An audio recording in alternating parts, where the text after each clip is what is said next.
निवडणूक आयोगा तुला नमस्कार आहे. या महाराष्ट्रामध्ये लोकशाहीचे लखतर वेशीवर टांगले जात आहेत.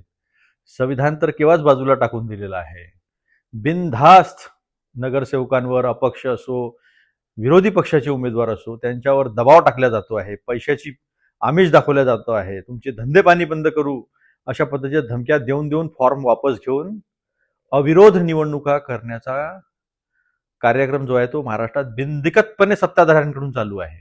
मग याच्यात शिंदे साहेब आहेत, फडणवीस साहेब आहेत, अजितदादा आहेत, सगळे सत्ताधारी आहेत झाडून आणि सगळेजण हा प्रयत्न करतात आहे. मग ते ठाणे असो, कल्याण डोंबिवली असो, धुळे असो, जळगाव असो, संभाजीनगर असो, सगळीकडे हा धंदा सुरू आहे. नागपूरमध्ये पण हा धंदा सुरू आहे.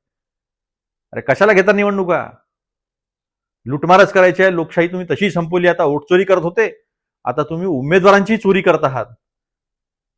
हे आता स्पष्ट झालेलं आहे आणि निवडणूक आयोग शांतपणे झोपलेला आहे पूर्णपणे. कारण की त्यांना कायद्याचं संरक्षण मिळालेलं आहे. तुम्ही काहीही करा, तुमच्यावर कुठलीही कायदेशीर कारवाई होणार नाही. इतकं मोठं संरक्षण मिळाल्यावर बीजेपीची मदत खुलेआम सुरू आहे. वोटर लिस्टमधली काही चुका कमी करत नाहीत, बोगस वोटर बाहेर काढत नाहीत. आमचा अधिकार नाही. राज्य आयोगाला विचारलं तर केंद्रीय आयोगाकडे पाठवतात. केंद्रीय आयोगाला विचारलं तर ते म्हणतात की आमचा काही संबंध नाही. आहे कोणाचा संबंध? ट्रम्प करेल की शी जिनपिंग करेल की पुतीन करेल? किंवा संविधानाने तुम्हाला अधिकार दिलेला आहे?